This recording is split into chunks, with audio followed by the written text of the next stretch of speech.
Shri Veerappa Moily, Minister for Petroleum and Natural Gas, and Shri Manish Tiwari, Minister for Information and Broadcasting. Petroleum Secretary is also here.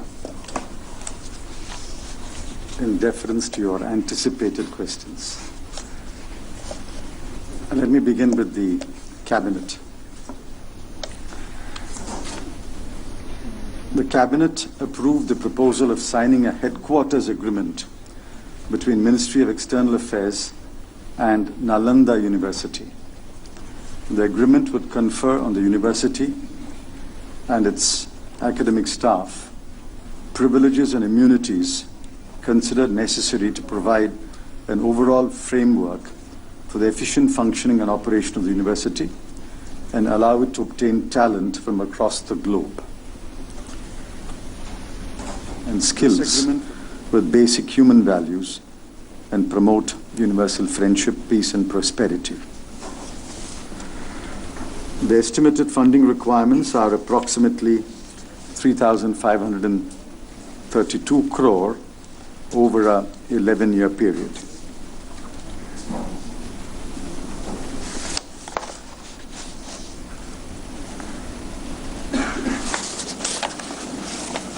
The next item is the GSAT-15 and the GSAT-16 communication satellite. Cabinet approved the proposal for the GSAT-15 communication satellite and the GSAT-16 communication satellite. The GSAT-15 is part of ISRO's efforts towards in-orbit spare capacity to meet contingency and to protect the services of existing users. The satellite will provide required redundant capacity, will augment capacity in the Ku-band, and shall provide in-orbit redundant requirement of safety of life operations benefiting civil aviation services in the country. 9 operational INSAT GSAT satellites are currently providing different frequency bands to nearly 195 transponders. The GSAT-15 will cover the entire Indian mainland. The satellite will be similar to GSAT-8. The total cost is 860 crore rupees. GSAT-16 will meet contingency requirements, protect services of existing users, and augment and support existing telecommunication, television, VSAT, and other satellite-based services in the country. The total cost is 865 crore. Cabinet approved the proposal to continue subsidized helicopter services by Pawan Hans Limited for inter-island connectivity in the Lakshadweep group of islands for a further period of 5 years. This is the period 1/4/2012 to 31/3/2017. The subsidy is approximately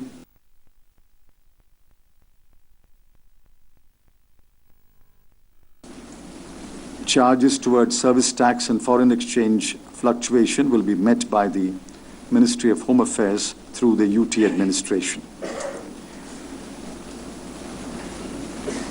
Pawan Hans has been providing helicopter services in the UT of Lakshadweep since February 1987. Helicopter services have become a part of the transport and communication system in the Lakshadweep islands. For residents of Lakshadweep, the subsidy will be 90%. For other Indians visiting Lakshadweep, the subsidy will be 75%.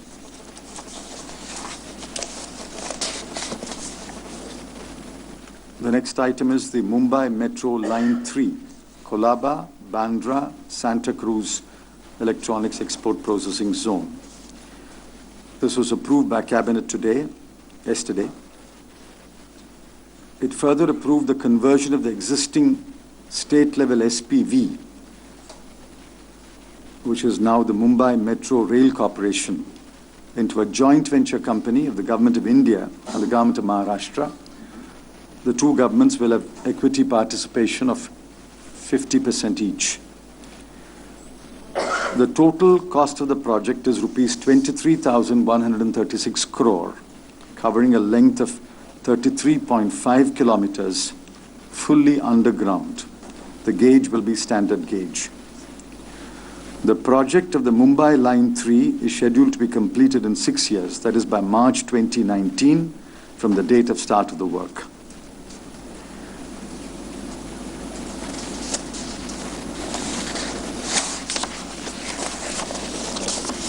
The next item is the Independent Regulatory Authority for the coal sector. Cabinet approved the Coal Regulatory Authority Bill. An independent regulatory body for the coal sector will help in the regulation and conservation of coal resources and will benefit all stakeholders. Coal companies, coal-consuming industries such as power, steel, cement, and coal-bearing states, as well as people directly or indirectly associated with the coal industry. The bill will be introduced in Parliament. The bill provides for an authority whose functions include specifying methods of testing for declaration of grades or quality of coal, monitor and enforce closure of mines, specify the principles and methodologies for price determination of raw coal and wash coal, and any other byproduct generated during the process of coal washing, and adjudicate upon disputes between parties and discharge such other functions as the central government may entrust to it. Pending the passage of the bill, we propose to set up the authority by an executive order. There are precedents for that. The PFRDA was set up by an executive order. It still is under an executive order. SEBI was first set up by an executive order, and then it became a statutory body. Since the need for a coal regulator is imperative, we will set it up initially by an executive order, and we hope that the bill can be passed as early as possible. So that completes the cabinet. Any questions, please, on cabinet? Coal authority bill में क्या ये कोल के allotment पे भी होगा या केवल बाकी अन्य चीजों के लिए कोल ब्लॉक अलॉटमेंट पर भी इसका कुछ रहेगा से Coal block allotment is not within the purview of the coal authority. That the cabinet has already decided. There is a bill, Mines and Mineral Regulation Act, and the coal is today nationalized. Therefore, coal blocks allocation earlier followed the steering committee method. Now the decision is it will be auctioned. That is a separate exercise. That does not fall under the authority. The authority is an impartial, neutral authority in order to protect the interest of all stakeholders. It will specify the principles and methodologies for price determination, for grade testing. And any dispute between one stakeholder and another stakeholder will be adjudicated by the authority. Sir coal की pricing को लेकर क्या कोल regulator के पास final authority होगी अगर कोल producer और कोल buyer के बीच कोई डिस्प्यूट होता है या फिर इनिशियली वो कोई रिजर्व प्राइस या फिर कोल प्राइस तय कर पाएंगे? Price will be determined by the producer, here the Coal India. But the principles and methodology for price determination will be laid down by the authority. So once the principles and methodologies are laid down and principles for grading coal are laid down, then the owner of the coal mine, the Coal India Limited, will decide the price. So what happened to the DMS corporatization? What? DMS corporatization? DMS. Oh, that has been deferred because we wanted them to produce a business plan indicating the requirement of land, and the surplus land will remain with the government, and only the land that is required to run the DMS scheme will be transferred to the new company. So for that, information was required. So it will probably come up in a week or two. So the Mumbai Metro Line 3. Yes. Can you just tell us which are the areas of Mumbai which will be covered by this Metro Line 3 project? Kolaba, Bandra, SEEPS, that is the Santa Cruz Electronic Export Processing Zone. number 15 and SEEPS, Santa Cruz Electronics Export Processing Zone, SEEPZ. 33 kilometre 3.5. That is the total project. Okay? Any other questions on cabinet? Sir, the GOM set up on CBI autonomy. No. The CBI, that came in cabinet? Oh, that is the cabinet. Okay, that came in cabinet, yeah. Okay, all right. Yes, that came up in the cabinet. Cabinet has approved the draft affidavit proposed by the GOM. Of course, the affidavit will be finally vetted by the Ministry of Law.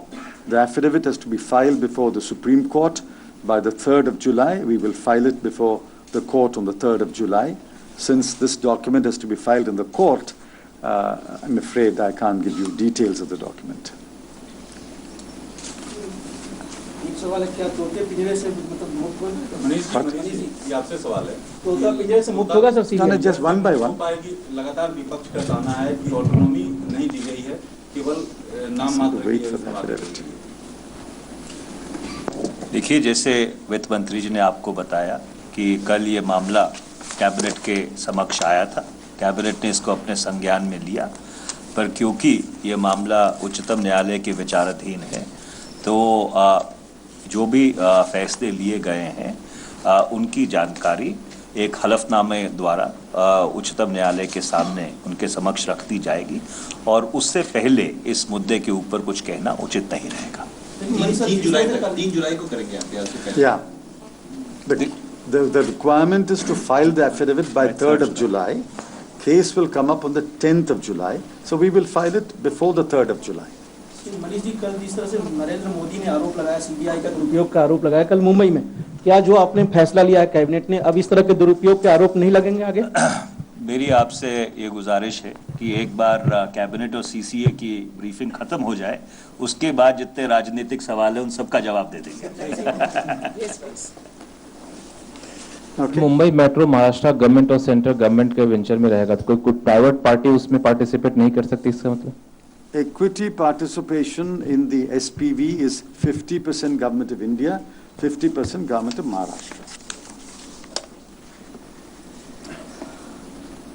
So there were reports to suggest that one of the GOM recommendations vis-a-vis CBI was to have a body of retired judges to oversee the investigation. Do you think it will come in conflict with existing law which says CBI should only tell the court about its investigation and not any other person or private body or agency? What has been proposed does not conflict with any existing legal provision.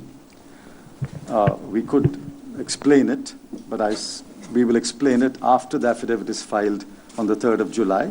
It would not be appropriate to disclose the contents of the affidavit, but I can explain it on the 4th of July. Just to explain the rationale of why Supreme Court judges, why not, for example, the CVC, which is a statutory body, or why not, for that matter, any other body why should it be just judges? Is it to appease the court, or what is the basic idea of having Supreme Court judges to overlook the CBI? I'm not confirming or denying what you're saying, so I can't comment on that. So let's wait for the affidavit to be filed, and then there is enough time to ask questions. And is this just a political intention, or just because this is just an affidavit? You'll have to still go back to cabinet to amend the DSP Act. This is just an intention and a political will that you're going to state in the affidavit to the court. The court wanted us to file an affidavit of what we intend to do. The affidavit does exactly that. It tells the court what government intends to do. Once we tell the court, and that affidavit becomes public in the sense that it is in the public domain, then of course we can answer what we plan to do. At this stage, I cannot tell you what the affidavit contains. Shall we move on to the Okay? CCA? All right. We go to the CCA now. The first item is CCA approved the proposal of the Department of Health Research under Ministry of Health and Family Welfare for the setting up of 10 regional labs, 30 state-level labs, and 120 medical college-level labs under the scheme for establishing a network of laboratories for managing epidemics and natural calamities. The scheme is estimated to cost rupees 647 crore during the 12th five-year plan. This will be shared between the central government and the state government in the ratio of 75-25. For the northeastern and the hill states, including Sikkim and J&K, the proportion will be 90-10. Expenditure on the regional labs would be fully borne by the central government. A three-tier network of laboratories across the country will greatly help in building capacity for handling viral diseases in terms of early diagnosis, development of tools to predict viral disease outbreaks, continuous monitoring and surveillance, etc. Currently, only national apex institutes like NCDC New Delhi and NIV Pune are mandated to undertake investigation. Therefore, there's a heavy burden on these institutions. There's a great delay in diagnosis, detection, and data sharing. So we think a string of labs will help.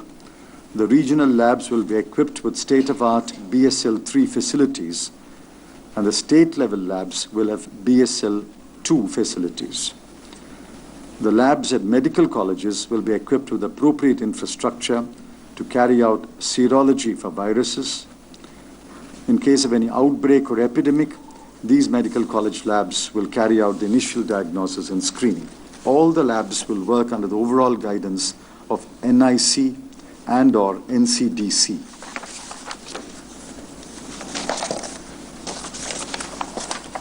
The next item is the proposal of the Department of Health Research for setting up multidisciplinary research units in 80 government medical colleges at a cost of rupees 504 crore rupees during the 12th plan period. Of these, 35 units will be established in the current year, 2013-14, and 45 units in the next year, 2014-15. The measure will encourage and strengthen research in government medical colleges and bridge the gap in infrastructure which is inhibiting health research in medical colleges. World over, medical research is carried out in medical colleges. We are lagging behind, and we are trying to make a start here.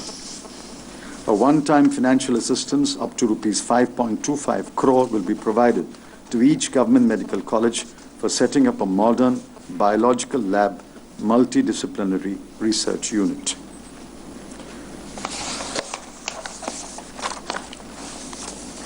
The next is disinvestment of 7.64% of paid-up equity capital of National Fertilizers Limited. This is to comply with the SEBI requirement. We will disinvest 7.64%, that is approximately 3.74 crore shares, each with a face value of 10 rupees. Currently, government's holding is 97.64.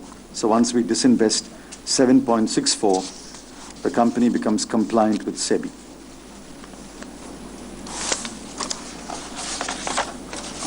The next item is the proposal of Yes Bank to increase foreign equity participation up to 60% through qualified institutional placement, QIP.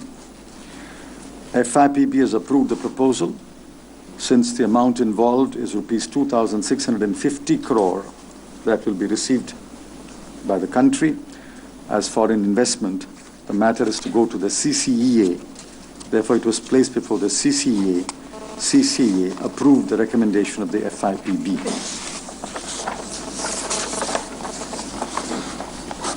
The next item is the support to the Cotton Corporation of India for MSP operations in the cotton season 2012-13. We have approved reimbursement of losses amounting to about 720 crore in the MSP operation. This is a subsidy. CCI will conduct both domestic and export sales. What will be exported and what will be sold in the domestic market will be decided by an interministerial committee. Under the price support system for the cotton season, Government has already fixed the MSP for long staple and medium staple cotton at rupees 3,900 per quintal, that is for long staple, and 3,600 rupees per quintal for medium staple.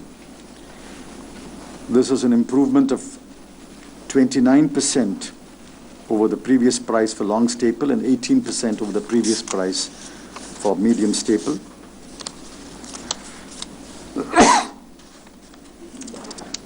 CCI, for example, has procured 22.65 lakh bales of seed kapas between October 2012 and February 2013 and successfully stabilized prices in Andhra Pradesh and avoided farmer distress.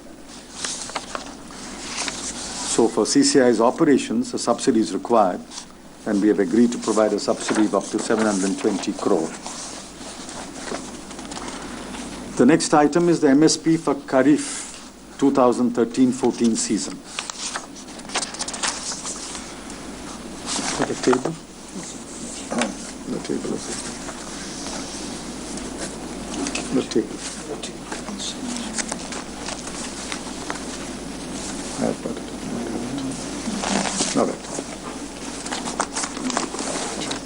No, I've got the table.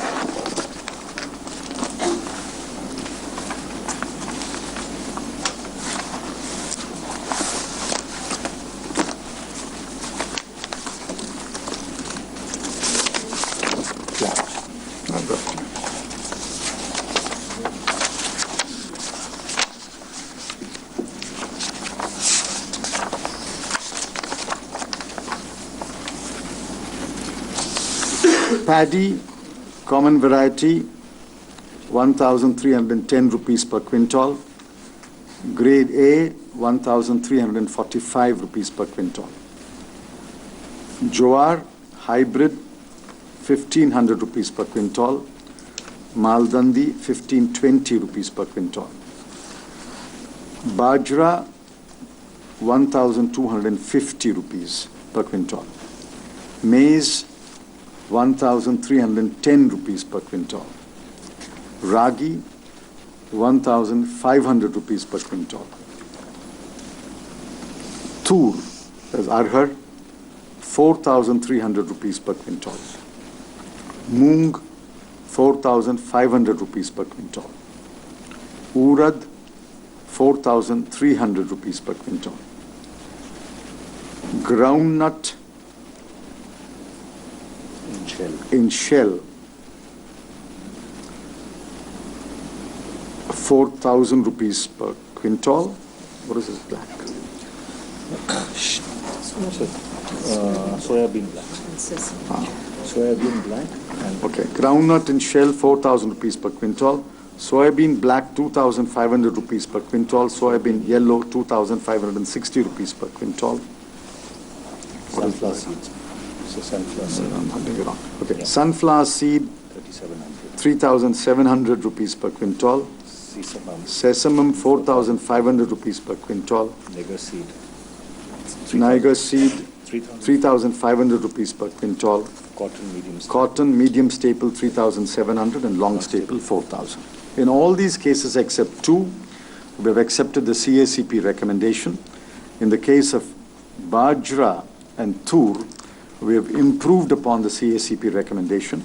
Bajra gets 1,250 and Tur gets 4,300 per quintal.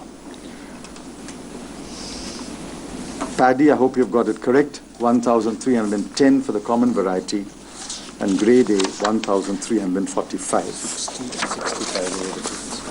60 rupees and 65 rupees over last year's price. The next item is the National Mission on Food Processing. Approve the continuation of the mission. The NMFP outlay for 2012-17 has been kept at rupees 1,600 crore.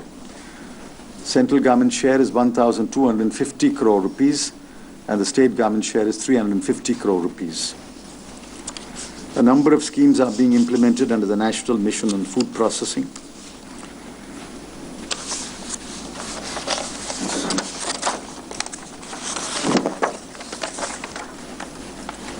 And the last item is the gas pricing.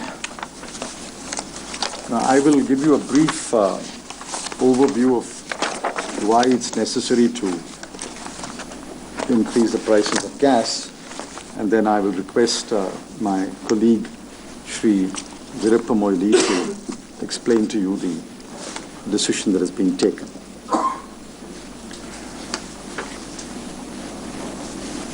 Gas production in India has declined in the last few years. It was 143 MMSCMD. Now, MMSCMD, let me call it the unit. The unit is MMSCMD.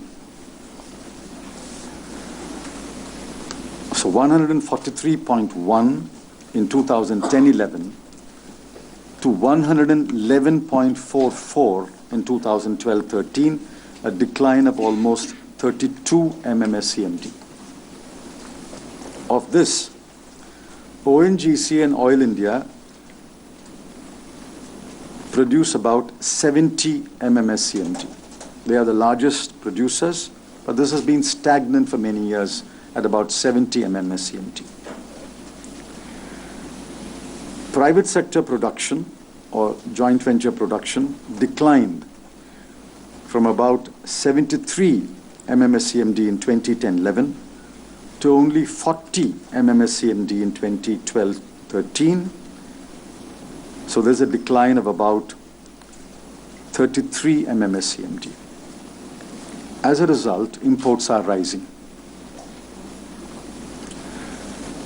LNG imports were 20% of total consumption in 2010-11. It increased to 25% in 2011-12 and to 30% in 2012-13. In terms of quantity, it increased from 38 MMSCMD to 50 MMSCMD.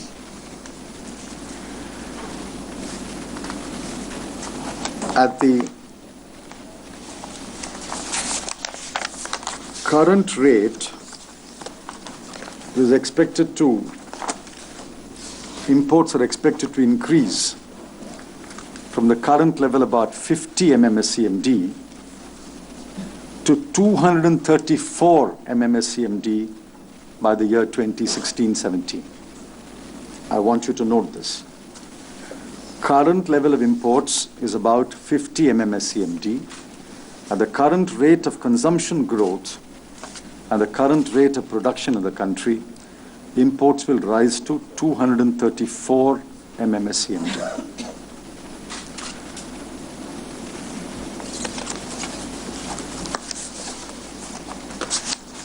Now look at the prices.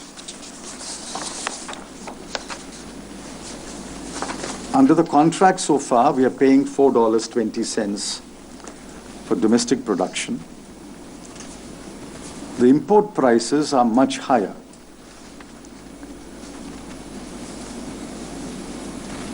LNG imports in 2012-13 average between $9 to $10 per MMBTU. Spot purchases range from $11 to $12 per MMBTU. In fact, international prices are even higher. GAIL, for example, has term contracts ranging from $11 to $13.6. Gazprom, for example, is selling gas to GAIL or contracted to sell gas to GAIL at $13.6.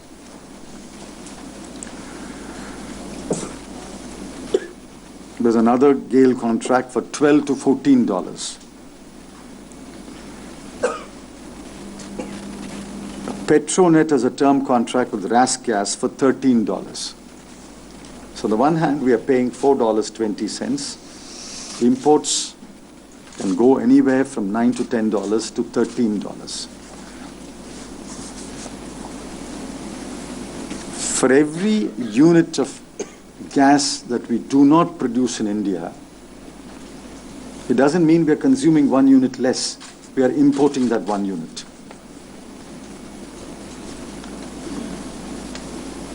So every unit of gas that is not produced, there is no saving of money. There's actually a huge price to be paid. You have to buy the gas at $11, $12, $13.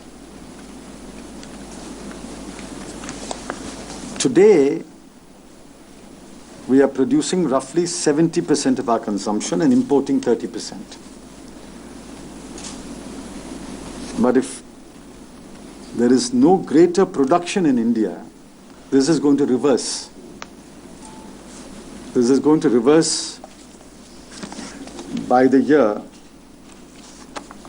2025. It will reverse to, we will produce 30% and begin to import 70%. That import bill is simply unsustainable. I mean, I think we must understand that. We simply do not have the money to import, say, anything like 200, 300, 400 MMSCMD at whatever price prevails. We simply don't have that kind of money. The case for increasing domestic production is a compelling case.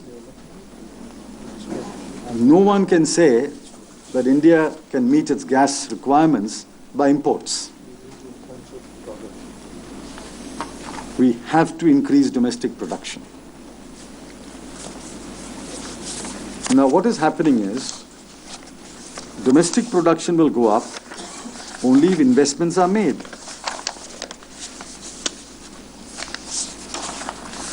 Investments are not being made currently. The public sector, the national oil companies can be told to invest, and we are asking them to invest, and they will invest. But that will be hardly sufficient to meet our requirements. We must get private investment, both Indian private investment and foreign investment. Among the major oil companies of the world, many are not in India. I can reel off a number of names which are not in India, not investing in India, because they don't think it's worthwhile or advantageous for them to invest in India. They will rather invest in Venezuela, they will rather invest off the shore of Indonesia, they will invest in Azerbaijan, they will invest in the Caspian Sea or wherever. They don't want to invest in India. That's why you don't see any of the major oil companies in India. The only ones are Shell, Cain, and now BP. There are no other companies here.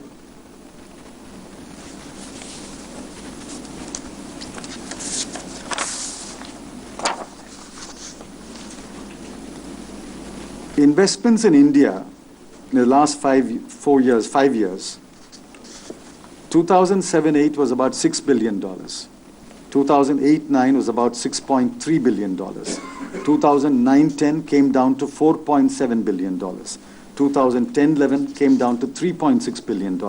And 2011-12 came down to $1.8 billion. So investment in India is declining. At the same time, Indian promoters are investing abroad.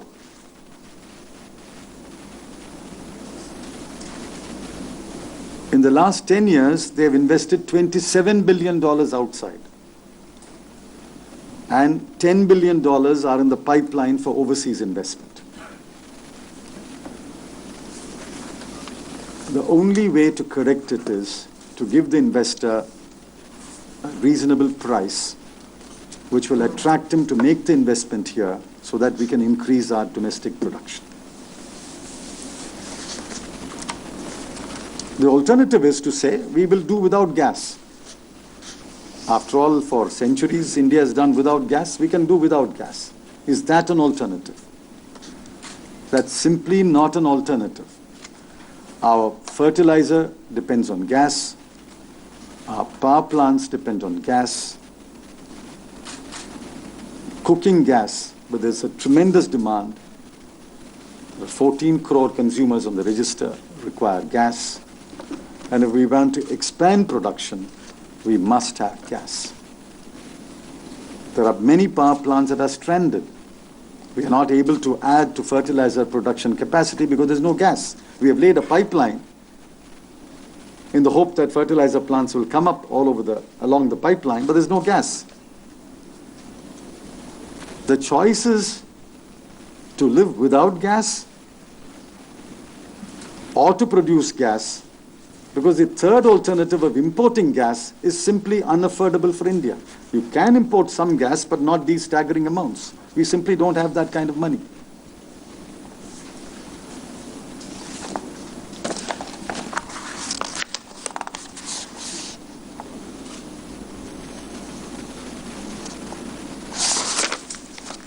Therefore, we appointed the Rangarajan Committee to tell us how to reprice the gas that is produced in India. All contracts will be in force. No contract is being interfered with. All contractual price will remain in force until the contract runs out. So nobody is getting an advantage on existing contracts. That is point number one. Point number two, the new price regime will come into force from 1/4/2014, not before that. Meanwhile, we hope investments will take place, or investments will start flowing into the country. Thirdly, in terms of the law and the contract, the Government of India takes a share of the profit, both under the current production sharing agreement, where Profit Petroleum is shared with the Government of India, as well as under the proposed profit sharing agreements, where the profit will be shared with the Government of India. So if there is any profit or additional profit to be made because of the higher price, Government of India will share in the profit. And the last point that I wish to make before I request Mr. Moily Saab to speak to you is that at the moment we are fixing only output prices. This is the price we are fixing for the gas. This will indeed have an impact on the consumer, but those prices are not being fixed out today. We are only fixing the output prices. When gas is supplied to power, when gas is supplied to fertilizer industry, what is the price at which it should be supplied to a power plant? What is the price it should be supplied to a fertilizer plant in order to make power affordable and fertilizer affordable will still be decided. That can still be decided between now and 1st of April. This is the point that I wish to make. Today, yesterday we fixed only output prices of gas. We have not fixed the input price where gas is an input. I hope I'm making myself clear. Yes, the Power Ministry has raised issues, the Fertilizer Ministry has raised issues. We are fully conscious of those issues. They will be addressed in course of time. Obviously, power cannot become unaffordable. Obviously, fertilizer cannot become unaffordable to the consumer. So we will have to fix the input price of gas in course of time, which we will do. Today, we have only fixed the output price of gas in order to attract investment into India, in order to see that the economy keeps moving. Otherwise, the economy will come to a grinding halt without power, without fertilizer, without cooking gas. So that is all that I wish to say by way of introduction. Mr. Moily Saab will now explain. The formula has been accepted with a modification, namely that spot prices will not be taken into account. Rangarajan formula wanted a weighted average including spot prices, but that is being kept out. The spot prices, that is the prices of gas that we purchase on the spot, that is being kept out, and only the other prices will be taken for working out the weighted average price. Mr. Saab, Mr. Moily. Thank you, Chidambaramji. The cabinet approval is on the following. The domestic natural gas pricing guidelines 213, based on the methodology suggested by Dr. Rangarajan Committee, is approved. These guidelines will be applicable to all natural gas produced domestically, irrespective of source, whether conventional, shale, CBM, etc. These guidelines shall apply from 1st April 2014 with the exemption of cases and will remain in force for 5 years. These guidelines shall not be applicable where prices have been fixed contractually for a certain year. Mr. Chidambaram has already said that, for a certain period of time till the end of such period. These guidelines shall also not be applicable where the contract provides a specific formula for natural gas price indexation or fixation. The prices determined under these guidelines shall be applicable to all consuming sectors uniformly. These guidelines shall also be applicable for natural gas produced by ONGC oil companies from their dominated fields. Gas price would be notified in advance on a quarterly basis using the data for 4 quarters with a lag of 1 quarter. Dr. Kelkar Committee, Vijay Kelkar Committee, constituted by the Ministry to prepare a roadmap for switchover to market-linked pricing after 5 years. The gas price computation is to be considered on 3 parts. A, calculation of weighted average netback prices for Indian importers. B, calculation of, you all know that spot price is excluded from this. B, calculation of world weighted average gas prices for Henry Hub, National Balancing Point, and Japan imported gas netback price. C, average of A and B mentioned above will give the gas price for Indian producers. These are the decisions which are taken, rightly stated by Chidambaram ji. For example, this is only an outgo. You all know that there are problems, rightly put across to you by Chidambaram ji, on the fertilizer, for example. Outgo in fertilizer sector due to $1. MMDT, increase in gas price taking, domestically supplied current allocation of 31.50 MMMC will be US 460 million. That is how, I don't want to get into this, it comes to 2,233 crores. And, this will not be may not be the price, because ultimately each sector will work out how it should not, affect the consumers in a big way. That is a call which each of the administrative ministry will have to do it, and they will do it, and will come back, and the finance ministry will definitely look into it. Of course, to a certain extent, we will also cooperate with that. And these are the few things which, I would like to say that, and any questions, we will definitely answer. Just one moment, Sunil. We'll go one by one. Yes, please.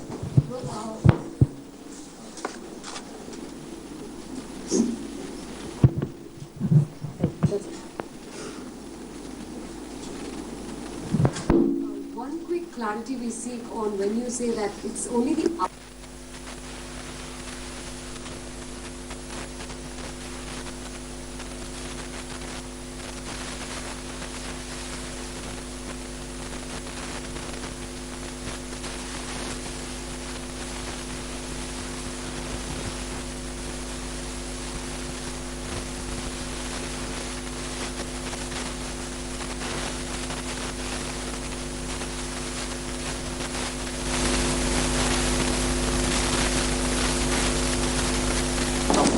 Okay.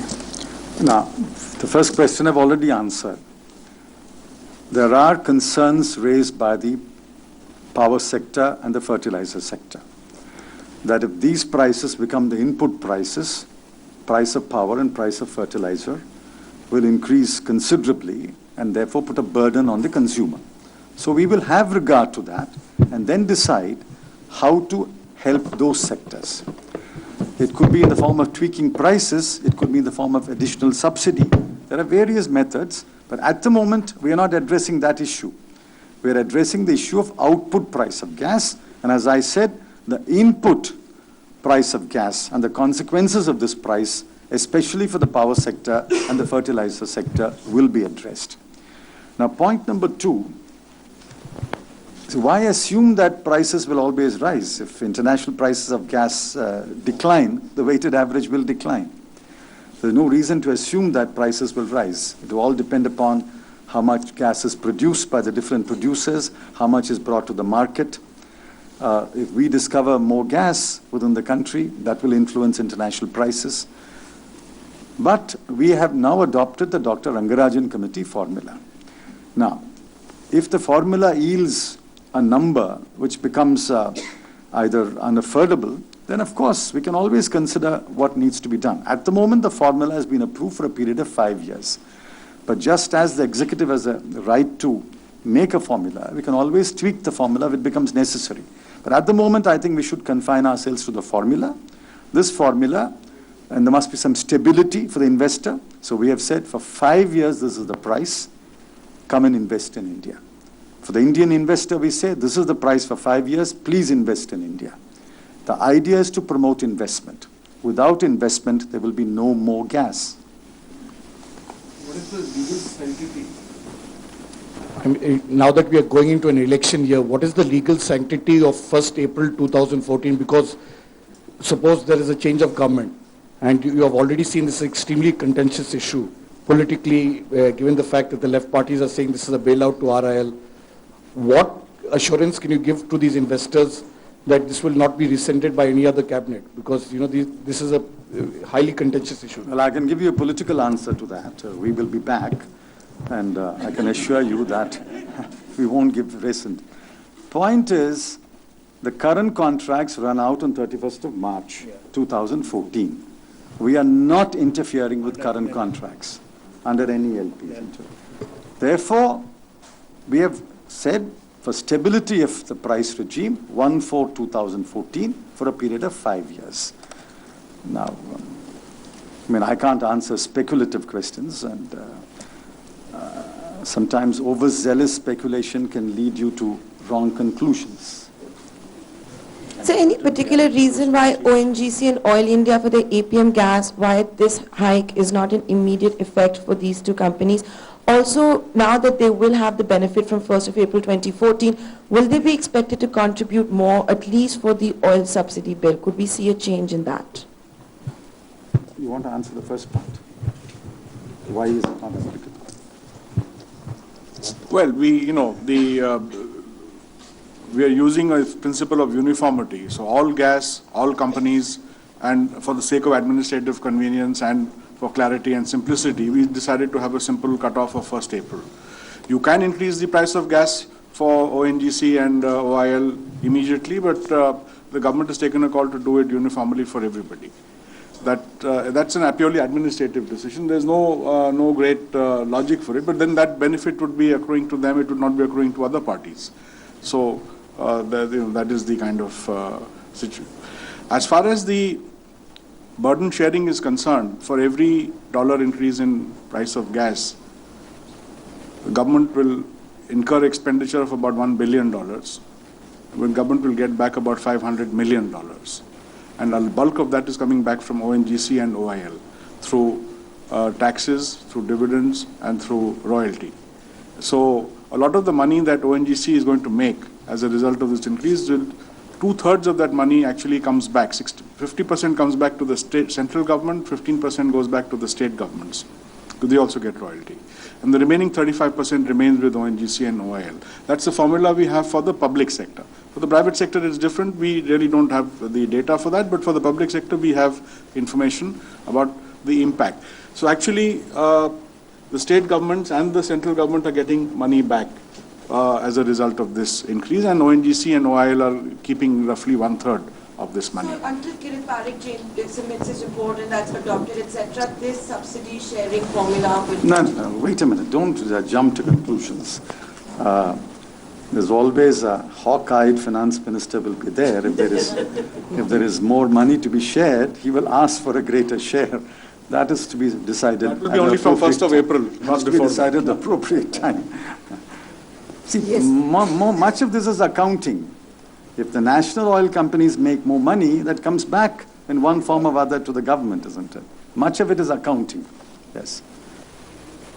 So while it is commendable that you've taken a decision which is in the economic interest of the countries, and we appreciate the economic choice that you had as the government, do you think it is unfortunate, though, that private sector business interests have succeeded in influencing a decision that, because the fact also is that public sector production hasn't fallen, it is only private sector production that has fallen. That's one. The second is to the oil minister, that GAIL has told us, sir, in an interview that they've been given a verbal assurance that subsidy burden, they will be exempt from subsidy burden to downstream companies. Is that correct? And the third question. You've had more than your share. Now, on question number one, yes, private sector production has fallen. Public sector production, as I said, is stagnant. Now, both are not good for the country. Declining production is not good. Stagnant production is also not good. And yesterday I thought all the national oil companies and public sector chiefs went on television to welcome it. So we are not being influenced by anyone. If at all we are being influenced, we are influenced by the reality of the economy. The economic reality is we have to produce more gas. Now, I'll be very happy if someone can tell us an alternative way of producing more gas and not importing an equivalent gas. If I produce more gas today and somebody is willing to take $4.20, why should I import gas and pay $11 or $12? Therefore, we must understand the economic reality of India. We have to produce more gas, and the only way it can be done is to bolster investment. I think there will be greater public sector investment, there will be greater private sector investment at this price. Because the past shows that at the past price, there is no investment coming. Investment is actually going out of India. Actually, sir, if I may, the public sector, in a sense, is a bigger beneficiary of this decision than the private sector. And because their gas reserves are probably larger than the reserves of the private sector. So in the long term, the public sector. But the more important point is that we have to declare a field as commercially viable before we allow them to produce. Now at $4.2, we have had to reject certain discoveries of gas because they're not commercially viable. So the government doesn't allow them to monetize that gas. But when the price goes up to $6 or $8, you allow them to monetize that gas. So today, if ONGC wants to get gas out of the KG basin, at $4.2, it does not make economic sense for them to do so. But at $6 or at $8, it begins to make economic sense. So the government is in a situation today where we actually reject proposed discoveries because the price is $4.2. Yes. Sir, just a question here. End up now, quickly. So, would you be kind enough to tell us that why this fixing for 5 years? On one hand, we are saying quarterly review of pricing, and we actually want to move to market price. If one doesn't get the minister wrong, we are talking about international price and other prices. So why this fixing of price for 5 years? No. What are you suggesting? We should fix it for a shorter period? Yes, sir. When you say a cap of 5 years, then again you come like a situation like this, when there's a... You could fix a shorter period, but that will not impart stability to the investor. So we have weighed 3 years, 5 years, and then we have decided, in order to give a sense of stability to the investor, that this price will be available for 5 years. Now, these are choices you make by weighing the pros and cons. We cannot afford to move to a fully market price, which is why we are taking a price which is higher than the present price, but much lower than the market price. The market price, my dear friends, is $13 today. Sir. The last question. Sir, is the hiking price the only solution? And you're saying that it will attract investment, that is true, but at the same time, will it ensure the ramp up in production by either the private companies or the public sector companies? Because as far as whatever little understanding I have and the projections I have from the oil industry, the next production will be from GSPC. Reliance have anyways gone down. ONGC has stagnated. They are trying to do EOR, IOR. So what, what gives you that confidence that it will go up, let's say, from 150 MMSCMD to, let's say, 300 or 400, and that will feed the fertilizer and power plants? Because the real question is the availability or the projections that you have from various companies. If you can give that, which all companies can actually ramp up the production to, let's say, 100 MMSCMD? No, you've asked your question now. See, intuitively, if there is a better price and a better return, investment should take place. That is economic sense. and intuitively one can come to the conclusion. You also know that in the absence of a reasonable price, a price at which gas fields cannot be exploited commercially, there is no investment taking place, except what we mandate the national oil companies to do. There is no voluntary investment taking place.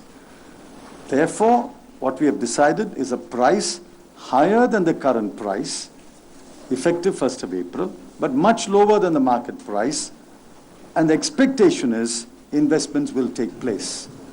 Now let us wait and see whether investments take place. I'm reasonably confident, we are reasonably confident, investments will take place at this price because we're offering a stable price for a period of 5 years. But that should not make sure that the gas production will go up. And secondly, sir, No, wait a minute. Getting into an argument. Just a moment. Unless investment takes place, no production will take place. It's only when investment takes place you will know whether production will go up or not. If no investment takes place, I mean, it is no-brainer to say that no production will take place. Sir, so our petroleum secretary has said what? We found discovery, but it is not commercially viable at 4.22. So we rejected it. We rejected it. That the government, our Director General has rejected it. What does it mean?